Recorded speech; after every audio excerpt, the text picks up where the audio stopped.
Hogwarts, Treasure Hunting with the Eye of God. Like, share and subscribe. Episode 1, Street Magician in London. 1990, London, Trafalgar Square. The bustling crowd formed a big circle. All of them were young people who came out to play. The crowd and cheers attracted more and more passers-by like a magnet. The one surrounded in the center was a young boy about 10 years old. He had black hair and black eyes, and was particularly handsome. He had a typical Oriental face, but he was dressed in a standard jazz outfit, a white pleated shirt with a black tank top, a black cape with a red background, a ring with a red gem on his right hand, and a black hat on his head, showing his chic demeanor. At this moment, a deck of playing cards seemed to be alive, flying and jumping between his flexible fingers, shuffling, cutting, and pulling cards. Every action was extremely skillful, and the playing cards seemed to have turned into fluttering butterflies, attracting cheers and thunderous applause from the surrounding audience. Finally, the boy slapped the entire deck of playing cards on the table, making a crisp pop sound. "Beautiful lady," the boy spread his hands to show that he had no hidden cards, and then smiled and said to the brown-haired girl in front of him, "Please turn over the top card." The girl, who was about the same age as the boy, was also one of the spectators. She was just selected by the boy to cooperate with the magic, and at this moment, she was carefully picking up a card from the top of the deck. When she saw the card, her eyes widened and her face was full of surprise.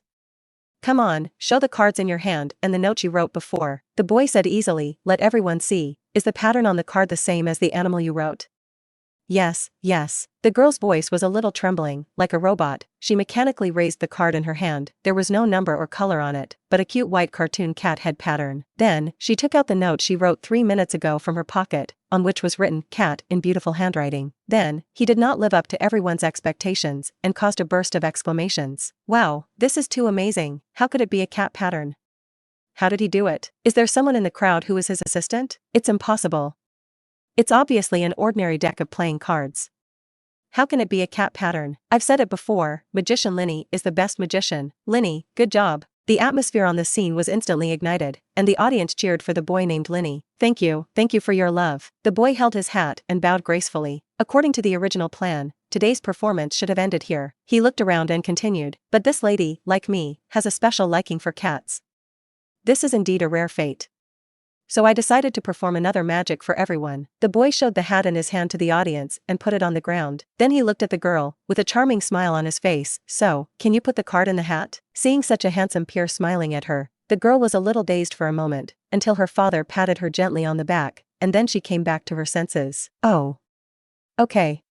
She shyly put the card into the hat. "Thank you for your cooperation, lovely lady." The boy's voice was full of magnetism, and he kissed her hand exaggeratedly. The girl's cheeks became redder and her heartbeat accelerated. Then, the boy took off his cloak and covered the hat, waiting quietly for 5 seconds. The scene suddenly fell into a brief silence. Then next, it's time to witness the miracle. He suddenly opened his cloak, and a white and golden kitten gracefully emerged from the hat. It has a pair of bright purple eyes and a star-shaped mark on its face, which looks very cute. There was a big cyan checkered bow tied behind the kitten's neck, and in the center of the bow was a crystal cyan glass bead, which sparkled charmingly. All the characteristics of the kitten were exactly the same as the cat on the previous card. The cat actually came out of the card. The next moment, the crowd burst into applause and cheers that were 10 times louder than the last time. "Amazing, it's amazing. The boy is really a genius. I like your performance. Thank you everyone. Today's performance is really over." The boy bowed to everyone, announcing the end of today's performance. The crowd gradually dispersed, and many people threw money into the hat on the ground, mostly 10, 20, and 50 pence coins, and occasionally £1, £2 coins, and £5 notes. Whenever someone gave a tip, the boy would express his gratitude, and the white cat would nod to the tipper, and even waved cutely with its little paws. The cute appearance of the cat, which is in line with human nature, undoubtedly further ignited the enthusiasm of the audience to give tips. Many people were obviously ready to leave, but when they saw this scene, they had to come up and give some tips, just to see the cat thank them. The cat certainly did not hesitate to act cute to them. However, whenever someone wanted to touch the cat, it would always dodge it cleverly. This just right aloofness made it even more likable. When the crowd completely dispersed, the boy began to sort out the magic props and the money he had earned. In fact, what he called sorting was just throwing things into the hat at once, playing cards, scarves, roses, coins that were not thrown into the hat. In short, there was no classification at all, and he didn't care about the size of the things. And this hat was like a bottomless pit. No matter how much stuff was stuffed into it, it looked like it could not be filled. Soon, the boy threw the last coin into the hat, and then put the hat on his head in a chic manner. During the whole process, nothing spilled out of the hat, as if all the items stuffed into the hat had entered another space. The boy stood up and was about to leave, and the white cat immediately jumped up lightly and climbed onto his shoulder skillfully along the boy's trouser legs. The boy smiled dotingly. Okay, I'll carry you and walk, you little lazy guy, you're starting to enter energy-saving mode again. In this way, the man and the cat strolled on the street, and the boy chatted with the cat while walking. I made a lot of money this time, at least £150. You've worked so hard, Linnet. Meow. Come to think of it, I only make about £100 every time I perform so hard. But you, as long as you act a little cute, the audience will line up to give you money. What kind of world is this? Meow. Yes, I'm a useless master. Linnet is the cutest. Meow. Got it. I'll buy you your favorite scallops this time. Meow. Alas, Linnet, tell me. Why can't we find anything to collect after traveling here for so long? Is that damn system lying to us? Meow. Forget it. You won't understand such complicated things even if I tell you. Just be cute. The boy sighed and ended the chat. That's right, this boy is not a native of this world, but a traveler. His name is Ting, and Linny is just his stage name for performing magic. About 11 years ago, when he was playing a game about darkness, he suddenly traveled to London in this world, turned into a baby, and was adopted by an orphanage. As a traveler, Ting easily got along well in the orphanage and became a king of children that adults liked and children admired. However, life in the orphanage was not easy. Mrs. Thatcher's neoliberal transformation has re-intensified the gap between the rich and the poor in the British Empire, the capitalism's best place. A large number of welfare benefits have been cut, a large number of state-owned institutions and enterprises have been privatized, and public welfare institutions such as orphanages have also suffered. Fortunately, he is not an ordinary person. He traveled with him, and there is also a great collector system. As the name suggests, this system can get rewards as long as he collects anything. According to Ting's attempts, almost anything can be collected by the system, but the result of collecting is that it disappears forever in the system's collection space, and then the system feedbacks some rewards. The reward is usually related to the collected things. For example, Ting once secretly collected an old dining table from an orphanage, and the system swallowed it and rewarded him with a pile of pine wood. For another example, Ting collected a live chicken, and the system swallowed it and rewarded him with a sweet chicken. In the end, Ting concluded that the essence of the ability to collect is equivalent exchange, but this so-called equivalence is different from what he imagined. It's like an exquisite vase and a blue and white porcelain from the Yuan dynasty are equivalent things. An exquisite watch and a pile of watch parts that have just been manufactured are also equivalent things. Even a sofa and a pile of rotten wood are also equivalent things. The rewards you get after each collection are completely based on luck. So, relying on the system's ability, Ting privately started a garbage recycling business, saved a small treasury, and was able to eat and wear warm clothes every day. Just when he thought he would stay like this until adulthood, an accident made him understand the true role of the great collector system. When he was 8 years old, the old cat in the orphanage gave birth to a litter of kittens. Since the orphanage couldn't afford to keep so many cats, the nanny of the orphanage sent most of them away. Ting took a fancy to one of the white female cats and secretly adopted it. Ting still remembers the system's response at that time. Ding. Detected that the host has collected the first pet, rewards God's Eye Black Spot Cat and God's Eye White-tailed Cat. Episode 2, God's Eye L Letter. This was the first time that the system gave him a reward containing extraordinary power, and it was also the first time that the collection was not swallowed by the system. It was not until then that Ting realized that this was the true ability of the great collector system. In the past, the things he collected were actually garbage that was not worth collecting in the eyes of the system, so they were swallowed. Only truly valuable collections can be exchanged for extraordinary rewards, and only such collections can be preserved. That's right, collections are collected to be preserved, not to be destroyed. And it was these two God's eyes that made Ting embark on the extraordinary path. In the continent of Teyvat, it is said that when people's wishes are too strong, they may attract the attention of the gods, and then the God's Eye will be descended. God's Eye is a specialty from the continent of Teyvat, an external magic organ that can guide and control the power of elements. And what Ting obtained was not a blank God's Eye, but a God's Eye with a seed of fate. This means that Ting can not only obtain the power of the Eye of God, but also obtain the character talents and extraordinary abilities corresponding to the constellation. For example, now that Ting has bound Eye of God Black-Spotted Cat, he automatically possesses Linny's Eye of God ability, his agility, and various magic skills. As the great contributor who helped Ting obtain the Eye of God, Ting only bound Eye of God Black-Spotted Cat and rewarded Eye of God White-tailed Cat to her. At the same time, the name of Linnet, the original owner of the white-tailed cat, was also given to her. After integrating the Eye of God, the little kitten was reborn. Not only did it inherit Linnet's talents and abilities, but it also became full of spirituality, and its intelligence reached the level of a human. Of course, Ting can feel that as the true owner of the Eye of God, Ting and Linnet have an inexplicable connection. Yi Ting can take back the Eye of God at any time, and as long as Lynette has the Eye of God for one day, she will naturally feel close to Yi Ting. In order to avoid being discovered, Yi Ting quickly left the orphanage and wandered the streets of London with Lynette. Not wanting to continue picking up trash, he made full use of Linny's expertise and made a living by performing street magic. It has been 2 or 3 years now. Hey, Linny. Your name is Linny. How did you guess that I wrote cat? And how did you make a cat card out of an ordinary deck of playing cards? Just as Yi Ting was lost in his memories, a crisp voice came from behind him, making him stop. Yi Ting turned around and saw the brown-haired girl standing behind him. It was the girl who cooperated with him in the performance before. This is indeed a cute girl.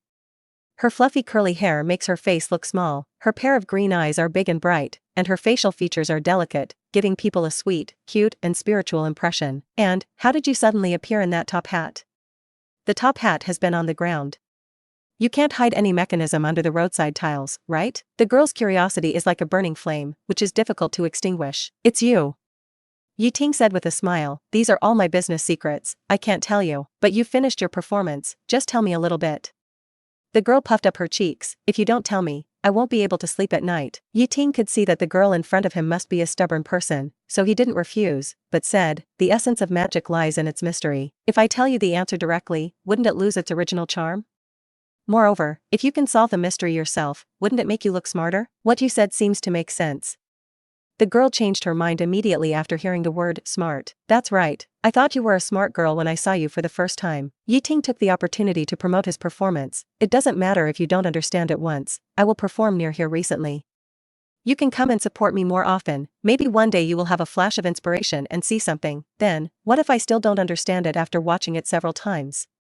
Thinking back to Yi Ting's previous amazing performance, the girl was a little unconfident again. Maybe I really know magic. The boy winked mischievously, and his handsome appearance made the girl lose her mind again. Oh, by the way, I see you like cats very much. Before you leave, do you want to touch Lynette? For some reason, Yi Ting always felt that the girl in front of him was inexplicably kind, so he suggested, really, can I? The girl was surprised. After getting Yi Ting's affirmation, she carefully reached out her hand and gently touched the white cat in Yi Ting's arms. Meow. Lynette turned over and made a lazy cry. Lynette never let anyone touch her except Yi Ting. Even if she was cute and cooperated with Yi Ting's performance, she only made a few gestures of gratitude and never got close to outsiders. Therefore, the girl was very excited to touch Lynette. Your name is Linny, and its name is Lynette. The girl suddenly found something interesting. These two names are similar. You must have considered it a family member to give it such a name. You are right, Lynette is my only family. Yi Ting looked at the cat in his arms, tenderly. Sorry. The girl looked at Yi Ting with a look of heartache. It's okay, Yi Ting smiled with relief. Let me tell you a little secret. Linny is just my stage name. My real name is Yi Ting. Just then, a call came from not far away. It was the little girl's parents calling her. Go back quickly, miss. Yi Ting waved to the girl. I'm going to eat too. Let's see you next time. Okay, goodbye, Yi Ting. Yi Ting had just taken a few steps when he suddenly heard the girl behind him shouting. By the way, my name is Hermione. Hermione Jane Granger. You must remember my name. Okay, goodbye Hermione. Yi Ting waved without looking back and walked forward with big strides. When he reached the intersection, he suddenly felt something was wrong. Wait, Hermione? Hermione Jane Granger? Yi Ting suddenly felt that a memory deep in his mind was attacking him. Is this the world of Harry Potter? Thinking of this, he almost understood everything. Why did he travel to 1989? Why did he not touch any real collection except Lynette for so many years? Why did he feel that his god's eye used not elemental power, but another more universal energy? Why did he feel more intimate with that girl the more he looked at her? All the questions were answered at this moment. Emotions are waiting here. I am in the world of Harry Potter, so the god's eye also follows the local customs and uses magic instead of elemental power. Perhaps in this world, only things related to magic can become collections of the system? Perhaps only when he comes into contact with the world of magic can he truly exert the power of the system. Yi Ting, who was in a state of confusion, found a restaurant at random, had a seafood dinner with Lynette, and then returned to the small apartment they rented temporarily. As soon as he entered the apartment, Lynette seemed to notice something, jumped off Yi Ting lightly, and quickly jumped to the balcony. Then, Yi Ting heard a puff sound and a shrill scream. Lynette, what are you doing again? Hearing this, Yi Ting hurried over and found that Lynette had pressed an L under her claws. The scream just now came from this owl. This owl was twice as big as Linnet, but facing Linnet with the eye of God, its struggle was useless. Ting hurriedly dissuaded, Linnet, don't eat strange things randomly, you will get sick. After thinking about it, he added, if you want to eat, you have to cook it before eating. Goo. The owl seemed to understand what Ting said and struggled more violently. At this time, Ting noticed that the owl's claws were tightly holding a brown envelope made of thick parchment. It turned out that this was not an ordinary owl, but a messenger from the magic world. With Ting's patient persuasion, Linnet finally let go of the owl. He picked up the envelope and saw a wax seal on the back of the envelope with a shield emblem engraved on it. The capital H in the center of the emblem was surrounded by a lion, an eagle, a badger, and a snake. After opening it, the letter read, Headmaster of Hogwarts School of Witchcraft and Wizardry, Albus Dumbledore, President of the International Federation of Magic, President of the Wizarding Association, First-Class Magician of the Order of Merlin. Dear Mr. Yi, we are pleased to inform you that you have been admitted to Hogwarts School of Witchcraft and Wizardry. Enclosed is a list of required books and equipment. The semester is scheduled to start on September 1st. We will wait for your owl to bring your reply before July 31st. In view of your background, we will send a professor to visit you the next day to explain the situation. Episode 3. Welcome to the magical world. The next morning, sunlight shone through the gaps in the curtains and sprinkled into the house. After enjoying breakfast, Ting picked up a newspaper and sat on the soft sofa to read it leisurely. He didn't plan to go out to perform magic today. At 9 o'clock in the morning, the doorbell of the apartment rang hurriedly. Ting opened the door, but saw that there was no one outside the door, only an empty corridor. Just as he was puzzled, a tabby cat appeared in his sight. In a blink of an eye, the cat turned into a lady in her 50s or 60s. She had a serious face, and her eyes behind the square glasses revealed majesty. She wore a green cloak and a tall wizard hat on her head, a standard image of a witch. Although she had already recognized the uninvited guest, Ting still showed just the right amount of surprise on her face. Good morning, ma'am, how can I help you? Hello, Ting. I'm Minerva McGonagall, you can call me Professor McGonagall. I sent a letter yesterday to inform the purpose of my visit today. Professor McGonagall introduced herself and looked at the well-dressed and handsome young man in front of her. The image of this child seemed a little different from the orphan in her mind. Ah, it turns out to be Professor McGonagall. I'm sorry. Please come in. Ting warmly invited her into the apartment. Linnet heard the noise and came over curiously, sniffing gently at Professor McGonagall's feet. Meow? This biped smelled like a cat. Be polite, Linnet, Ting reminded her. This is our guest today, and perhaps also my future professor. After entering the house, Professor McGonagall looked around. The decoration in the house is very lifelike. There are not many things, but most of them have traces of use. She nodded secretly. It seems that this young man has a decent life. Professor McGonagall, what would you like to drink?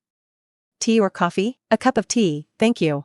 Ting snapped his fingers, and a flame instantly ignited under the kettle on the stove. The gas on this stove was not turned on at all. Soon, the water in the kettle boiled. Ting poured the water into the teapot, and wiped it casually. A bag of tea appeared in his hand, which he also put into the teapot. Professor McGonagall was dazzled by this series of operations. She asked tentatively, it seems that you have deeply experienced the charm of magic, so you call this magic? I always thought it was my superpower. Ting brought the brewed tea to Professor McGonagall and said with a smile, your talent is amazing, child. Ting's performance made Professor McGonagall like him more and more, and his attitude became more amiable. So, have you always lived here alone? Yes, ever since I discovered my, magical ability. I was afraid of being discovered and treated as a monster, so I left the orphanage and rented this house by myself. Ting said the lie he had prepared long ago. Professor McGonagall nodded, blew the hot steam on the tea gently, took a sip and said, then, Mr. Yi, I will take you to Diagon Alley to buy school supplies now. I have to hurry up. In addition to you, I have to take another little wizard who is about to enter the school into the magic world today. Okay, Professor McGonagall, please wait, I will go and prepare. In fact, he didn't have much to prepare. After all his belongings were placed in the magic bag. The effect of making a magic bag is similar to the space extension spell, which is the ability of the Eye of Linny God. Therefore, he simply put on a cloak and a hat. Of course, it was not the gorgeous hat he wore during performances, but an ordinary beret. Since he obtained Eye of God Black-Spotted Cat, he has developed the habit of wearing a hat. Then, let's go now. Professor McGonagall stretched out a thin hand. Come, hold my hand tightly. Ting did as he was told, holding Professor McGonagall's forearm tightly, and Linnet lightly got into his cloak. Then there was a bang, and Professor McGonagall activated Apparition. Ting felt the world around him suddenly fall into darkness, and the pressure from all directions made it almost impossible for him to breathe. As if he was stuffed into a narrow rubber tube. Finally, he broke free from the suffocating bondage, and the dirty air rushed into his lungs, bringing a long-lost coolness. Linny also seemed a little listless, lying softly on Ting's shoulder. After coming to his senses, Ting found himself standing at the door of a bar. This bar was sandwiched between a bookstore and a record store. It was small and slightly shabby, and looked like an inconspicuous side door of a bookstore. The only thing that caught his attention was the unique door plaque. An iron rod protruded from the door plaque, and a wooden sign was hung on it. There was no text engraved on the sign, but a huge pot with a leaky bottom was drawn. With a crisp bell ringing, Professor McGonagall pushed open the dirty door. The world behind the door made him brighten up. The space inside the bar was much more spacious than it looked from the outside, at least 10 times larger. There were a few wooden tables sparsely placed in the bar, and the guests were dressed in a unique style, wearing long robes and top hats tilted, just like Professor McGonagall's style. Several old ladies sat in the corner, leisurely tasting sherry, and one of them was smoking a long pipe, puffing out smoke. A short man with a big hat on his head was talking eagerly with the bar owner. The owner looked quite funny, with sparse hair sticking to his thin scalp, like a dried walnut. When the two stepped into the bar, the noisy discussion stopped abruptly, but soon resumed. However, when Professor McGonagall passed by, the surrounding noise would unconsciously decrease, as if her aura had a mute effect. The bar owner carefully poked his head out from behind the bar, and when he saw Professor McGonagall, he immediately shrank his neck and put on a flattering smile on his face. "Good morning, Professor McGonagall. Come to pick up the new students again. Tom, you should clean up this place." Professor McGonagall nodded slightly, then led Ting through the bar and came to a small patio surrounded by walls. It seemed a bit desolate here, with nothing else except a lonely trash can and a few clumps of withered weeds. "This is the entrance to Diagon Alley," she pointed to the trash can. "Remember this location. Count 3 bricks up and 2 bricks horizontally. Tap 3 times with your wand. You will have to find the way yourself in the future." As she spoke, she raised her wand and tapped the corresponding brick 3 times. Next, a magical scene happened. The enchanted brick began to vibrate violently, then slowly moved away. A crack appeared in the middle, and a small hole gradually expanded. In a blink of an eye, a wide archway appeared in front of Ting. The archway extended inward to a cobblestone street. "This is really so cool." Even though Ting had read about Diagon Alley in books and experienced it in Universal Studios, he was still shocked to see this scene with his own eyes. Episode 4. Time is money, my friend. Ting followed Professor McGonagall forward. On the way, he looked around curiously, and Linny also poked her head out of her cloak and meowed excitedly. The shops on both sides of the street were full of dazzling goods, most of which were a bit too eye-catching in the eyes of these muggles. The nearest place to them, a shop specializing in selling cauldrons, attracted everyone's attention. The stacked pots in the store were stacked up, 3 or 4 meters high. Like acrobatics, although they were swaying, they never fell down. A low humming sound came from a dim shop, and the sign read EURL shop. Hearing this sound, Linny kept looking into the store, obviously very interested. A plump woman walked out of the pharmacy, carefully carrying a basket with a piece of offal in it. She muttered as she walked, "The price of dragon liver has increased again. It seems that my magic potion will have to increase its price as well." In front of the flying broom shop, the children's exclamations came one after another. They lay in front of the window, staring at the polished Nimbus 2000 inside, discussing something enthusiastically. Not far away, on the sign of the ready-made clothing store, a huge pair of scissors clicked in the air, boredly. The window of the grocery store was filled with all kinds of strange goods: baskets of bat spleens, eel eyes, spell books, quills, rolls of parchment, crystal medicine bottles, and exquisite lunar globes. The two walked all the way, and after about 5 or 6 minutes, they finally arrived at a fork in the road. Across the fork in the road, a towering 3-story white building came into view. Among the many wooden shops with 2 floors at most, it stands out like a crane among chickens. The white stone shines in the sun, and it looks particularly magnificent from a distance. Of course, it is only limited to looking from a distance. When you get closer and take a closer look, you will find that the white marble columns here are all crooked. These stone columns seem to have their own ideas. The columns on the first, second, and third floors are independent of each other, and there is no regularity at all. Seeing this awkward style, Ting felt an inexplicable impulse in his heart, and he wanted to rush forward and straighten them one by one. The bronze door of Gringotts is solemn and majestic, with goblin guards wearing scarlet uniforms with gold edges standing on both sides. It was the first time Ting saw a goblin. It was short, dark-skinned, with long fingers and feet.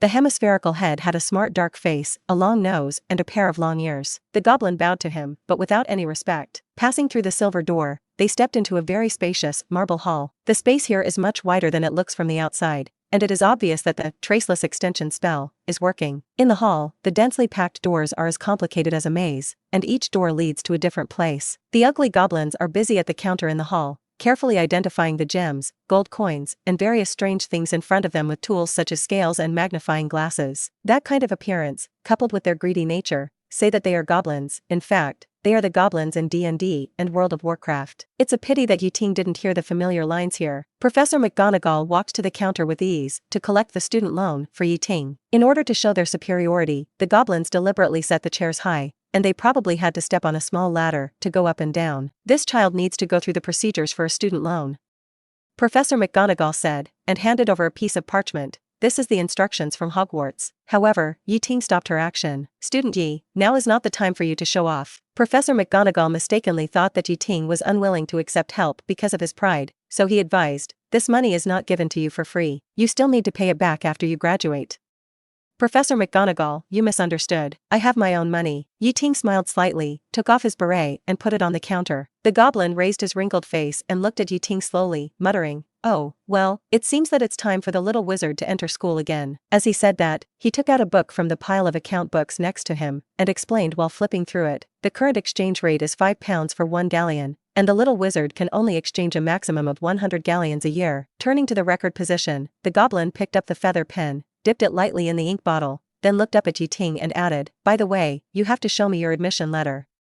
Mr. Goblin, is there a limit on the gold exchange here? Ting ignored his arrogant attitude and said directly, of course not. When the goblin heard the word gold, a trace of greed flashed in his eyes, and his attitude became obviously enthusiastic. We are very happy to accept gold and silver exchanges, and there is no limit on the quantity. But, he paused, and made an insulting gesture with his long fingers. We need to charge a little handling fee. Ting nodded slightly, reached out and picked up the beret on the counter, turned it over, and seemed to want to pour out the contents. The hat was not big, and Sherlock the Goblin did not expect that there was a factor of traceless extension spell in it. After all, Professor McGonagall had wanted to apply for a student loan for the little wizard. However, the next scene surprised everyone. A pile of gold bars fell out of Ting's hat, instantly covering the entire counter, shining with golden light, dazzling people. The goblin was quick-witted and quickly caught a few gold bars that were about to roll down. Oh, look at these little cuties. He carefully put the gold bars on the counter, and the wrinkles on his face were stretched out. By the way, my name is Sherlock, nice to meet you, I don't know what to call you. As soon as he saw the pile of gold, Sherlock's attitude immediately made a 180-degree turn and became extremely enthusiastic. Ting said lightly, okay, Mr. Yi, I'll handle the exchange for you right away. Sherlock turned around and shouted, Zangi, come over here quickly and measure the purity of this gold. Sherlock weighed the gold neatly and recorded it quickly in the account book. Zangi was still there slowly measuring the purity, and Sherlock couldn't wait and began to vigorously promote Gringotts' vault service. Dear Mr. Yi, do you want to open a vault in our Gringotts?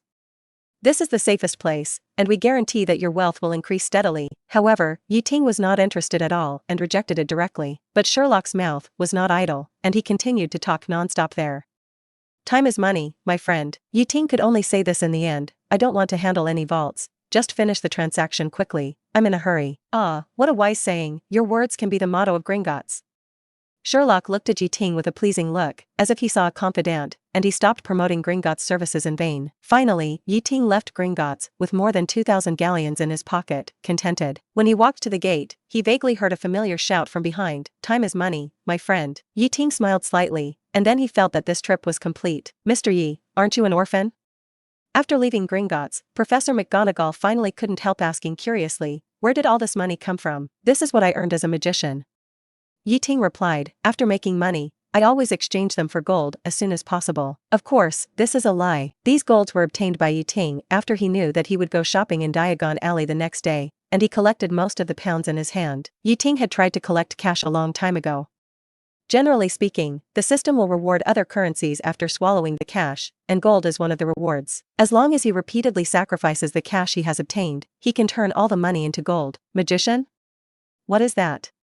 Professor McGonagall frowned and thought, is it another name for wizards by muggles? No, a magician is someone who performs magic tricks for ordinary people, that is, muggles. Ting explained, you know, muggles don't believe in magic, so some muggles will use skills and sleight of hand to let other muggles feel the charm of magic. Muggles like to watch this, but everyone knows that magicians don't actually know magic. In fact, even if he doesn't rely on magic, with Linny's skills, Ting is equivalent to the world's top magician. But performing magic in that way is both troublesome and not shocking enough, so he rarely does it. So, you make money by pretending to be a magician? Professor McGonagall looked at Ting in surprise. It's a very clever idea. She changed the subject and reminded him, however, you can't do this after you become a wizard. Why? Because the Ministry of Magic, which is our wizard government, prohibits young wizards from using magic outside of school. Professor McGonagall explained, they will monitor you through the traces on the wand. At this point, Professor McGonagall smiled self-deprecatingly. Forget it, just pretend I didn't say anything. With this ability to cast spells without a wand, this rule is just a decoration for you. As a professor for so many years, she has seen many young wizards, many of whom showed strong magical talents before entering school. But no one has ever been like Ting, who has mastered superb wandless spellcasting skills without even a wand.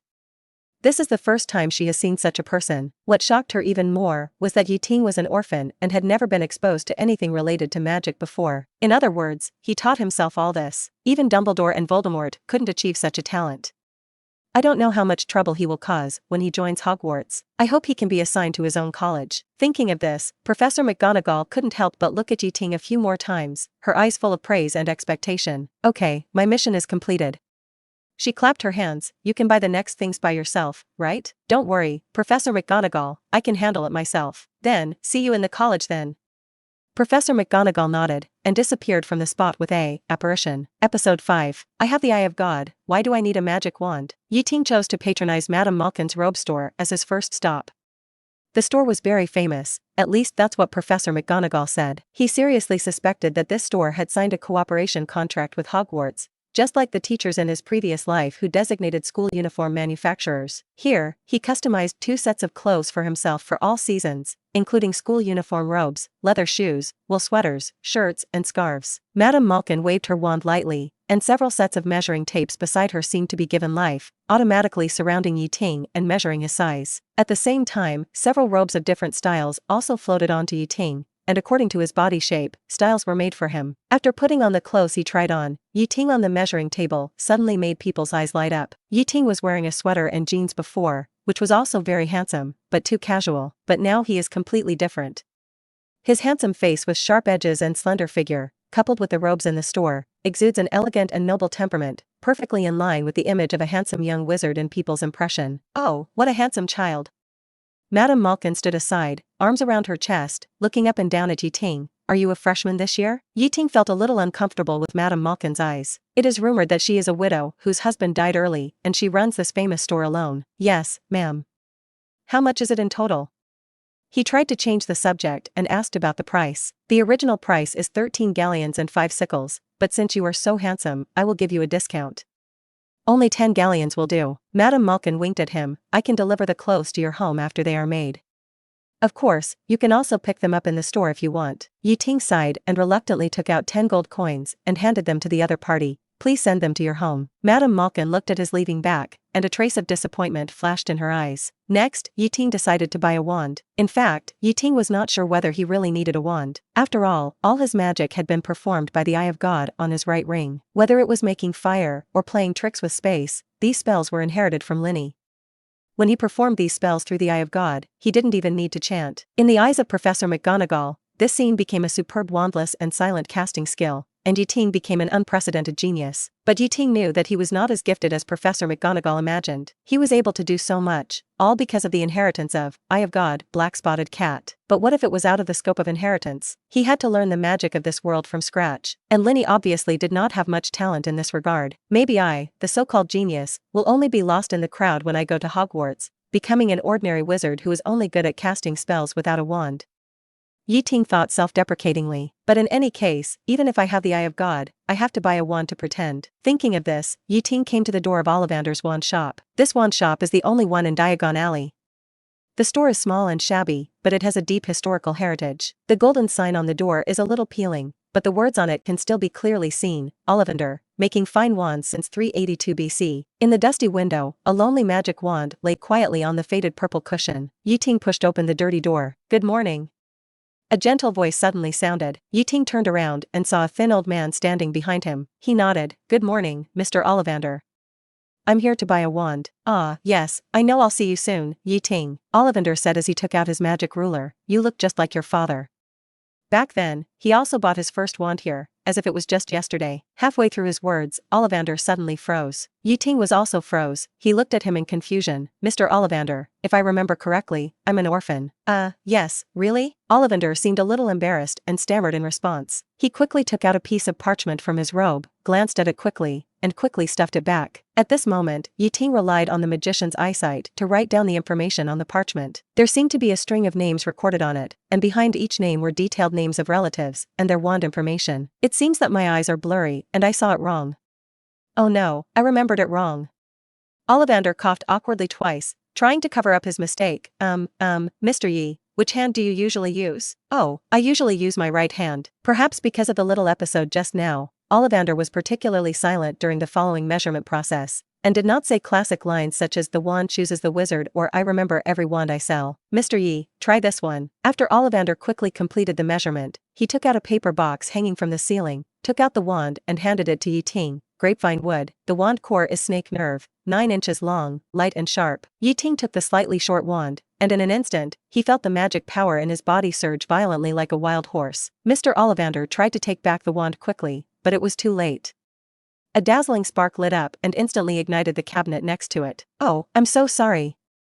Ting apologized hurriedly. It's okay, kid, it's not your fault, it's back to normal. Ollivander waved his hand calmly, and the flame went out without even using the wand. Obviously, he was used to this situation. He pulled out another wand, which was covered with strange black lines. Try this one, made of apple wood and dragon nerve, 11¼ inches long, very flexible. Come on, kid, wave it and see. Ting waved the wand as he was told, and another group of brilliant sparks burst out, exactly the same as the scene just now. It seems that this one doesn't suit you very well. Ollivander's eyes flashed with disappointment, but he soon became excited again. He hasn't met such a picky customer for a long time. In the next hour, Ollivander kept pulling out various wands from the piles of paper boxes for Ting to try. He mechanically took the wands handed over by Ollivander at a speed of about 1 wand every 10 seconds, waved them, took them again, and waved them again. Hundreds of paper boxes were piled up around him and Ollivander in a mess. Ting felt his arms aching and he could hardly lift them. More importantly, there were only a few paper boxes left on the ceiling. The wand-making master's expression also changed from his original enthusiasm to frowning, muttering in his mouth. How is it possible? How is it possible? Ting knew why he was like this. Logically speaking, when the laughing wizard was testing wands, different wands would trigger all kinds of strange magical effects, and as an experienced wand-making master, Ollivander could judge which wand was more suitable for the little wizard by observing these magical reactions. But this time, his proud identification skills were completely ineffective. Because no matter how Ting waved his wand, it would only produce one effect, a ball of colorful sparks. There was no other reaction. This strange scene almost made him doubt his life. Hapter 6 Lisa, sister, novel image. What on earth is going on? Ollivander looked at Ting with increasingly strange eyes. I've seen so many little wizards, but you are definitely the most special one. Now, Ting himself has gradually figured it out. Just as he guessed, with the Eye of God guiding his magic power, he can cast spells directly without the wand, and the amplification brought by the wand is just better than nothing. But Ollivander didn't know this. Ting was worried that if he continued to try, his abnormality might attract excessive attention from the other party. In order to avoid unnecessary trouble, Ting decided to give him a manual feedback. When Ollivander handed over a wand again, Ting waved it gently and muttered, dazzling light trick. Instantly, the combat skill of Eye of God, Black Spot Cat, was activated. Above the two people's heads, a flame that was more gorgeous and dazzling than before suddenly bloomed, like a grand fireworks show indoors, with ribbons and dazzling lights intertwined, so beautiful that it was suffocating. But behind the gorgeous fireworks is terrible destructive power. As the fireworks splashed, flames quickly ignited wherever the glare and ribbons touched. In a short moment, the entire Ollivander's wand shop was on fire. Stop it, Mr. Yi. Ollivander screamed in panic, you'll destroy all the wands here. Ah, sorry. Ting also realized that he had played a little too much.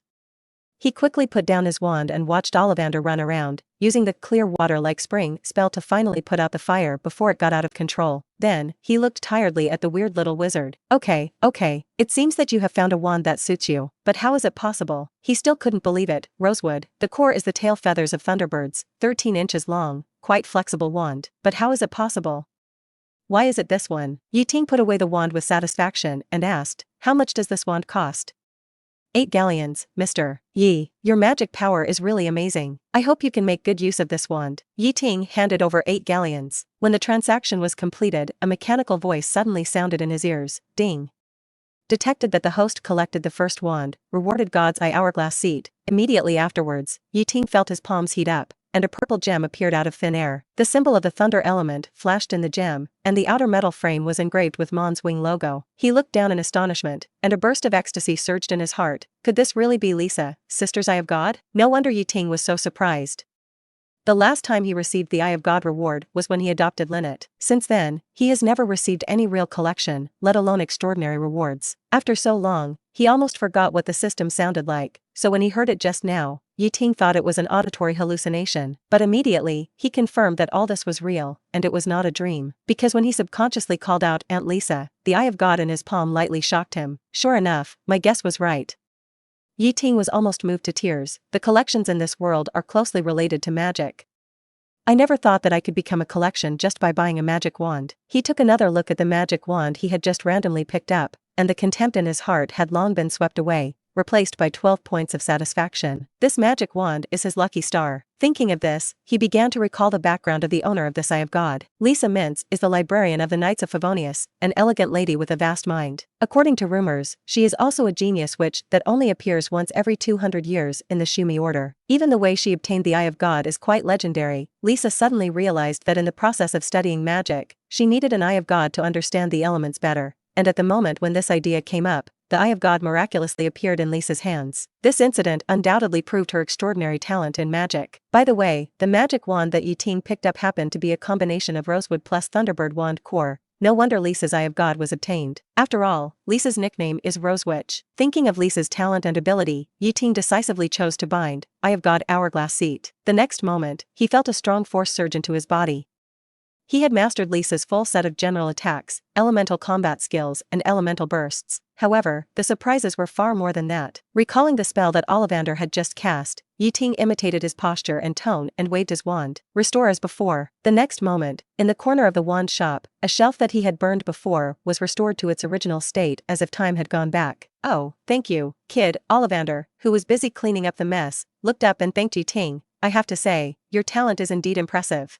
Ting waved his hand and continued to use magic to help restore the store, but he was secretly shocked in his heart. In fact, before he bound Eye of God Hourglass seat, he also wanted to try to cast the spell he had seen today, but he gave up after a little brewing. His feeling told him that he couldn't do it. Linny's talent did not support him to complete this operation, but after binding Eye of God Hourglass seat, everything was different. He could feel that every tone, punctuation, every wrist swing and hand raise of Ollivander's spell in his memory had different meanings, and he could understand the essence of it by himself just by observing, and mastered the spell perfectly. This was undoubtedly the powerful magic talent given to him by the Rose Witch. Now if he saw Professor McGonagall again, he could finally proudly declare that he was a true genius. In a good mood, Ting looked at the old man Ollivander much more favorably. After helping him clean up the wand shop, Ting bought him a purple metal wand holder engraved with rose patterns, as well as a full set of wand maintenance tools, which cost a full 10 galleons. From this point of view, Ting could understand. Ting deeply understood why Ollivander monopolized the manufacture of British wands, but the important arms such as wands were still so cheap. On the one hand, every new wand will be subsidized by the government. On the other hand, Ollivander's also provides a variety of after-sale services, from accessories, color changes to maintenance, the same routine as the 4S stores in the Muggle world. After leaving the wand shop, Ting began to purchase various sundries. It must be said that the purchasing power of gold galleons in the wizarding world is indeed very high. All the bits and pieces to be used in school only cost a few galleons. Of course, this is also because Ting did not buy experimental equipment such as crucibles, scales, and crystal bottles. For these things, he plans to buy Muggle products. Lisa's wisdom told him that the crucibles in the sundry shop are made of ordinary metals and have no special enchantments. In this case, in terms of experimental equipment, Ting still trusts Muggle industry and modern material science more. Finally, books. Ting headed towards the direction of Flourish and Blott's bookstore. When he reached an intersection, he suddenly found something unusual and stopped immediately. The number of wizards in the vicinity has obviously decreased, and the surrounding atmosphere has become a little subtle. He looked up at the road sign. The road ahead was still Diagon Alley, but the 3 characters Nocturn Alley were clearly written on the arrow at the intersection. Nocturn Alley. Ting rubbed his chin thoughtfully. The name reminded him of something. Isn't this a place like the black market in the wizarding world? Thinking of this, his eyes lit up. If you want to find suitable collectibles, besides Hogwarts, Nocturn Alley is the best choice. He remembered that there was an antique shop called Bogenberg here, which displayed all kinds of strange magic props. If you want to find collectibles, there is no place better than here. Episode 7. A trip to Nocturn Alley. Hanging the eye of the hourglass on the wand rest, Ting smiled slightly, and then put the hood of his cloak on his head. After doing all this, he stepped into the dim alley. Although Nocturn Alley is closely connected to Diagon Alley, the scene here is completely different. The sun seems unable to penetrate this area, and the whole alley is shrouded in a thick haze. The walls on both sides of the alley are made of red bricks. Obviously, there is no one to maintain it here. Green moss grows between the bricks and tiles, and many red bricks have been eroded beyond recognition. In the corners of the street, piles of abandoned garbage can be vaguely seen, and an indescribable stench drifts in the wind, making Ting frown. This alley has many shops like Diagon Alley, but the proportion of small stalls and vendors is much higher than that of Diagon Alley. The stall owners sit on the ground, with a carpet in front of them on which various goods are displayed, and shouting is endless. But compared to Diagon Alley, the things they sell are much weirder. A one-stop service for treasure lovers to identify treasures, so you can stay away from the troubles of dark magic items. Second-hand books are on sale. The latest Muggle novel, the story of 105 men and 3 women, come and take a look. Magic wand, dueling weapon. There has never been any return record. Most wizards here are like Ting, wearing black robes and hiding their faces under hoods, so Nocturn Alley has become a good place for all kinds of wizards to gather.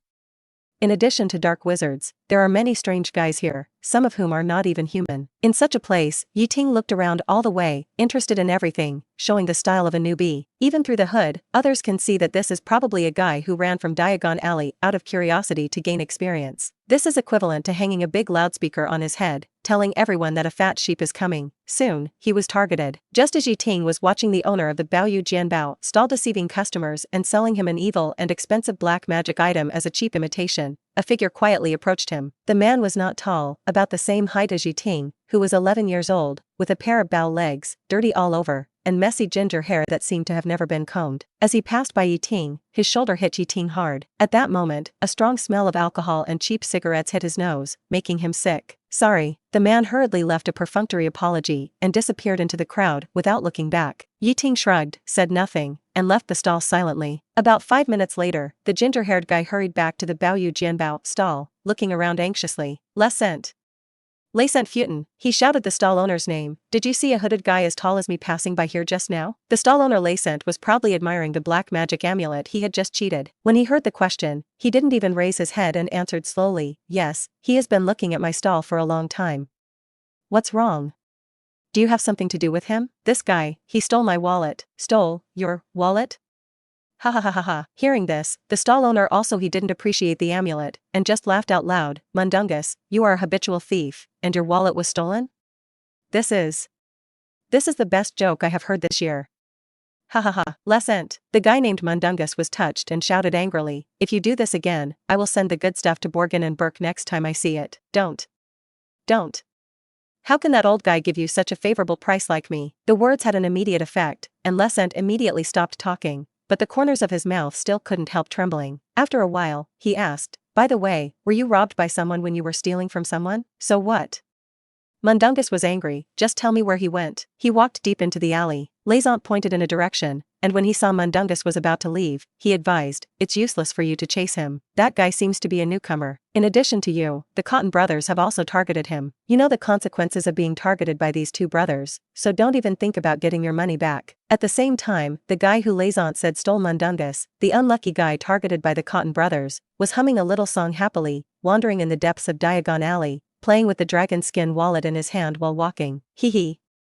The people in Nocturn Alley are really good, each of them is a money-giving boy, and they actually stole from me. In fact, the reason why Ting acted so unscrupulously before was not only because of his high skills and courage, but also because of fishing. As a newbie in the magic world, Ting is in a stage of urgent need for money. With the talent he inherited from the Rose Witch, he only needs to learn for a while to quickly unlock various money-making abilities. But that is all in the future, and the current problem is still not solved. He is also a principled person and cannot do such things as robbery and theft. So, Ting resorted to this last resort. He can't steal from others, but if others take the initiative to steal from him or force him, he is also happy to teach these people a little lesson and charge a little tuition fee. Mundungus was the first to take the bait. It can be said that he overestimated his own abilities, not to mention that Ting's belongings were all hidden in the magic bag, and there was no wallet for Mundungus to steal. As a top magician, Linny's hand speed and dexterity far exceed those of ordinary people, not to mention a mere mundungus. This habitual thief in the original book hit Yi Ting's head and hit a wall, and he lost more than he gained. But the mantis stalks the cicada, but the oriole is behind. At this time, 2 black wizards were following him, and as the crowd gradually thinned out, their tracking became more and more unscrupulous. As he walked, Yi Ting suddenly turned around and disappeared into a deep alley next to him. The 2 black wizards rushed into the alley in a hurry, but found that there was no one in front of them. This should be a dead end. Where is that kid? He did it on purpose. We were discovered by him a long time ago.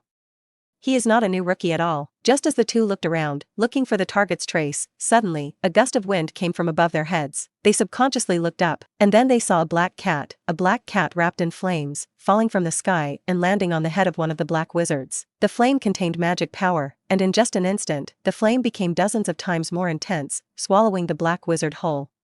He instantly turned into a fireman, screaming in pain. Damn it! What the hell is this thing?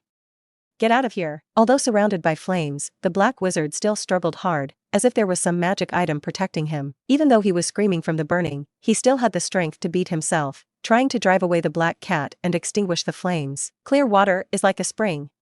Clear water is like a spring. In the end, his companions helped him, and used several clear spring spells to put out the fire on his body. Before being soaked like a drowned chicken, the black cat nimbly jumped off the man's head and ran to the side. Damn black cat, what kind of monster are you? My fireproof amulet.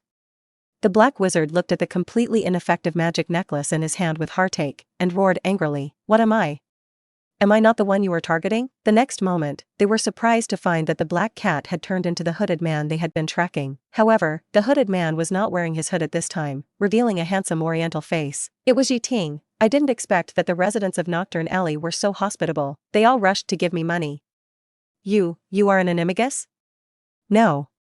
Even an animagus cannot cast magic in the transformed state. How did you do it? The 2 dark wizard brothers were shocked, holding their wands tightly, and facing Yi Ting with a wary look.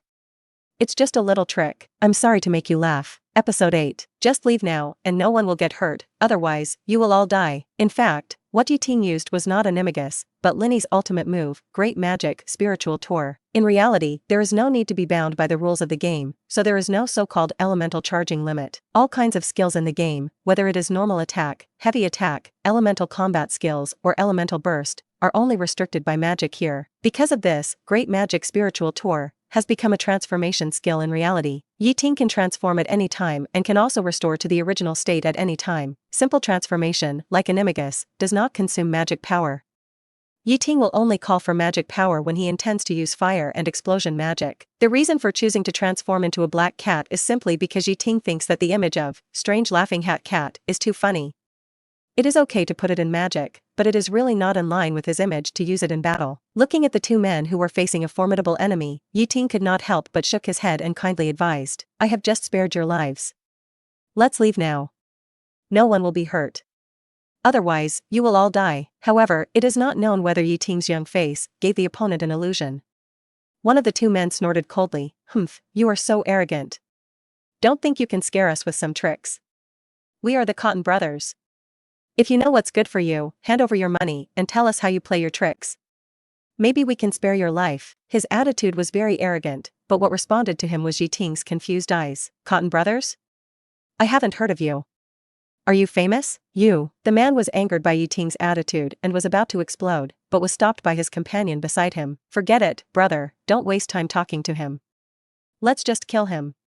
We will know everything by then. As soon as the voice fell, something strange happened. Brother Cotton suddenly let out a howl that was not human, and then the hair on his body grew wildly, spreading like weeds, so fast that it could be seen with the naked eye. The marks of the burns from the fire healed quickly at this moment, as if time had gone backwards. His ugly face began to distort, with protruding cheekbones and a hideous look.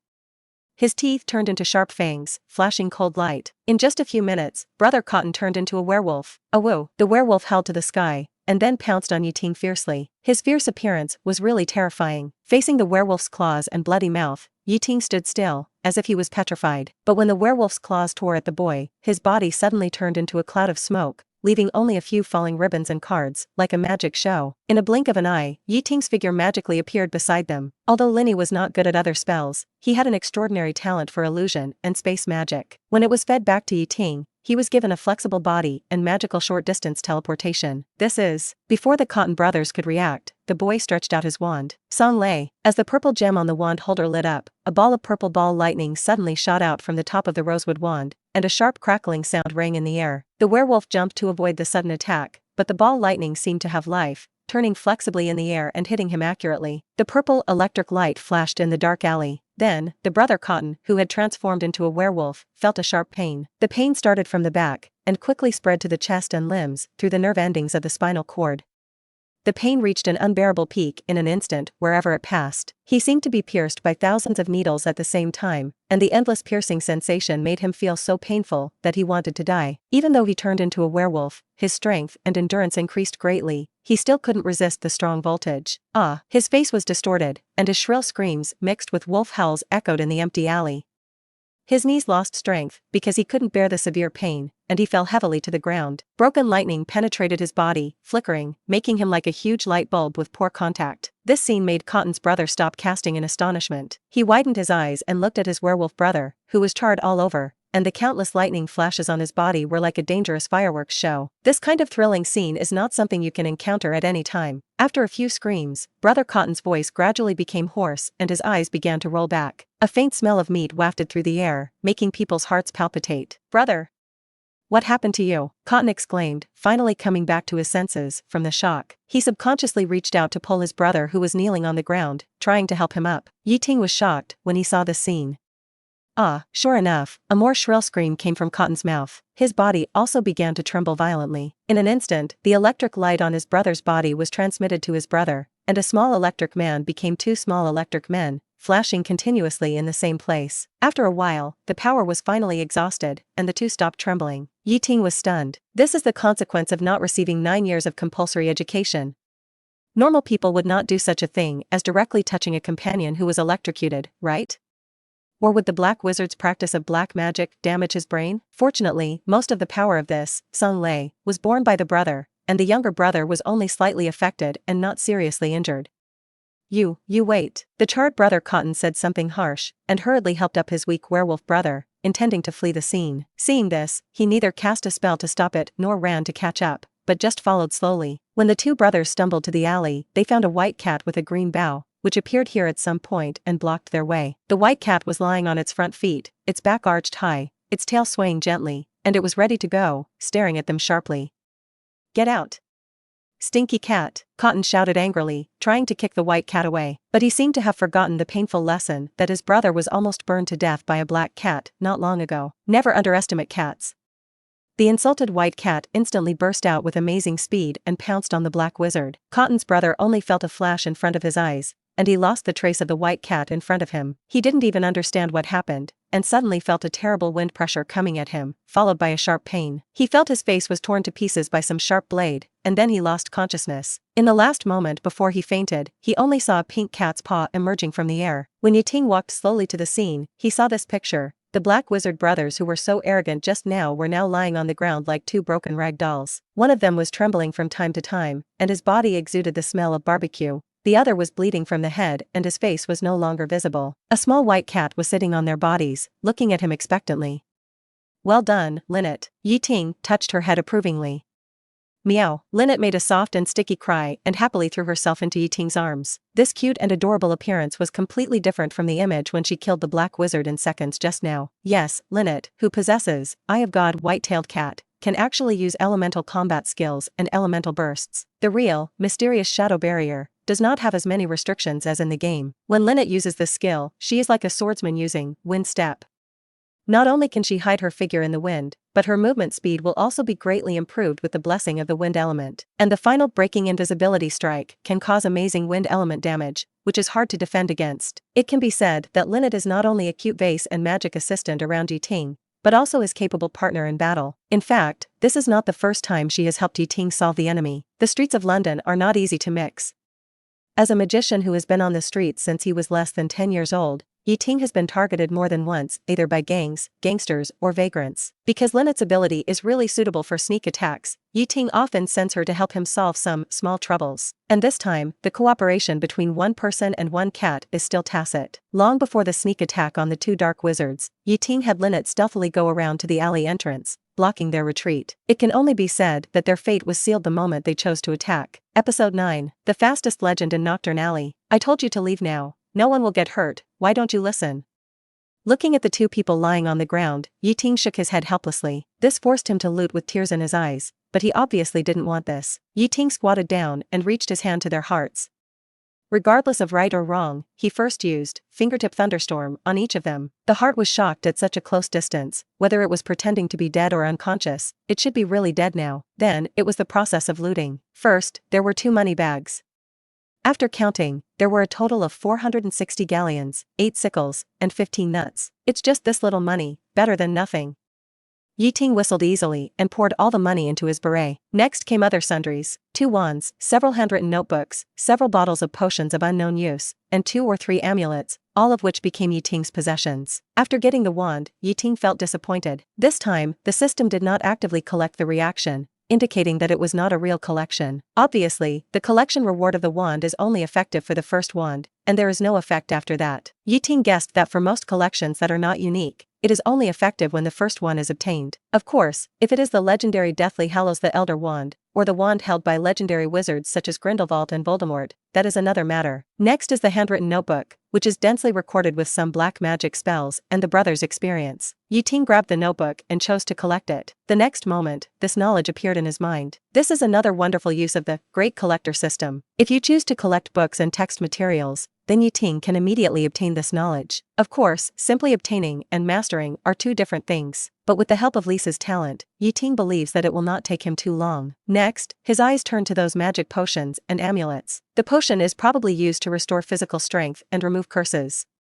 Of course, it may also be mixed with poison, polyjuice potion, and other things. And those amulets should be used to resist attacks from specific magic or black magic. Unfortunately, in the battle just now, Ting used some non-mainstream spells, which resulted in the 2 being killed in seconds before the amulets could play a role. For Ting, these things are useless. He plans to dispose of them together before leaving Nocturn Alley. Finally, there are the bodies of the 2.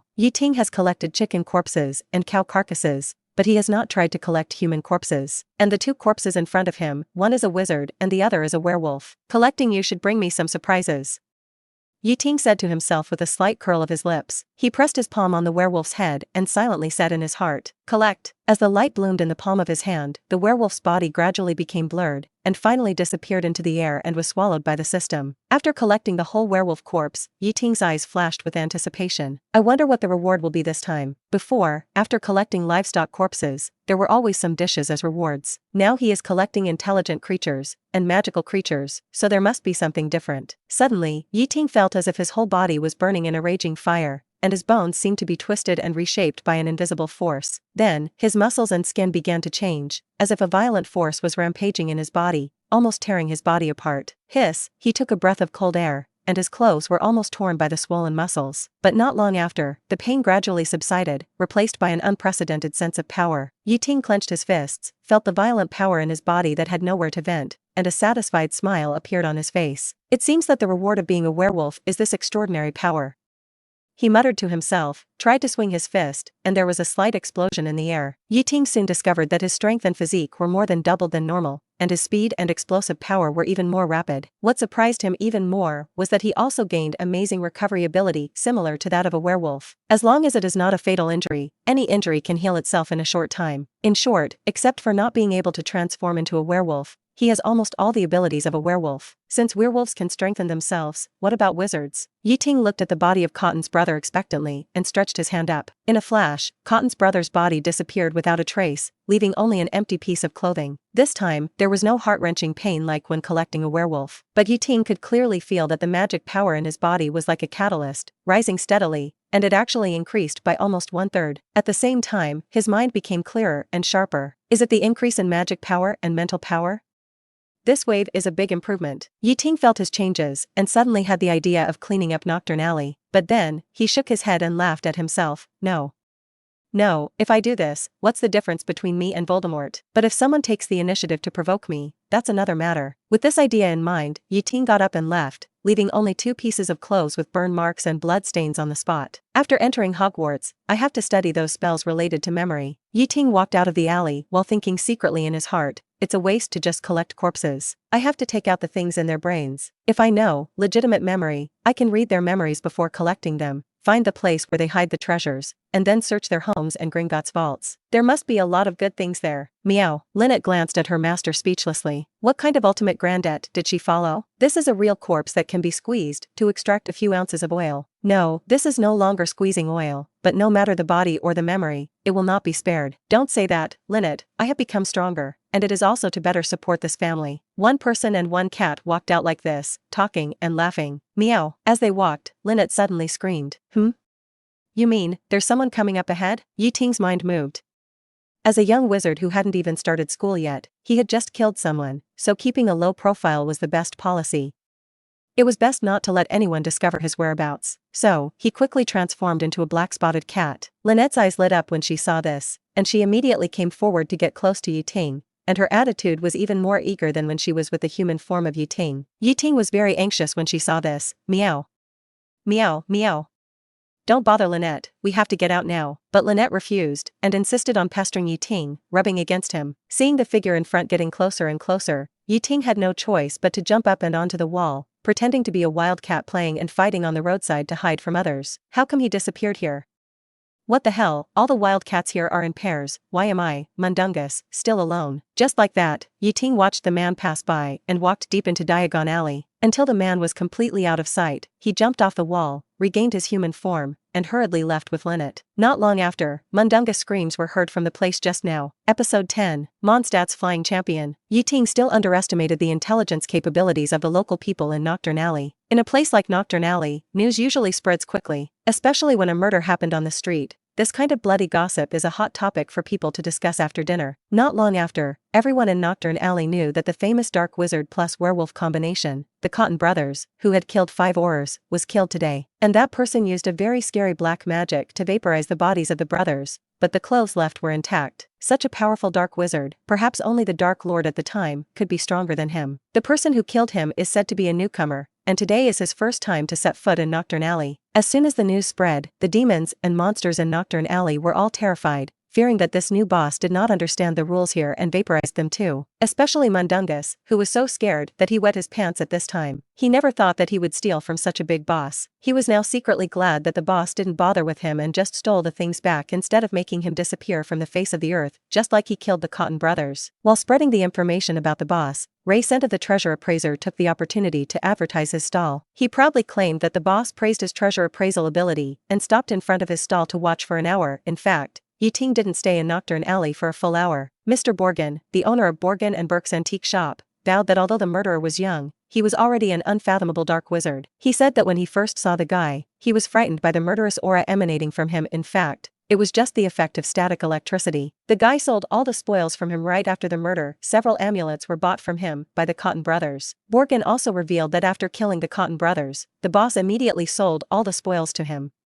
He even recognized that some of the amulets were sold by him to the Cotton brothers. Before leaving, the boss also made a lot of purchases in his store and bought a lot of evil black magic props. At this point, Borgin said that bosses like that were willing to come to his Borgin and Burke antique shop to sell stolen goods and shop, which shows that his shop is well known and trustworthy, and is a must-have for the majority of black wizards for home travel, murder, and arson. In fact, the black wizard boss mentioned by Mr. Borgin chose Borgin and Burke purely because he had only heard of this store in Nocturn Alley in the original book. And this black wizard boss didn't know what kind of uproar his counter-killing had brought to Nocturn Alley. At this moment, he had left his loyal Nocturn Alley and was on the way to Flourish and Blots. As he walked, he looked at the trophies just now with a bitter face. Just now, Ting spent hundreds of dollars in Borgin and Burke's and found several items that seemed to be worth collecting. For example, there is a cursed opal necklace, which is said to have taken the lives of 19 Muggle owners. In the original book, Malfoy bought this necklace and tried to use it to assassinate Dumbledore. He also bought a Hand of Glory, which looks like a withered hand.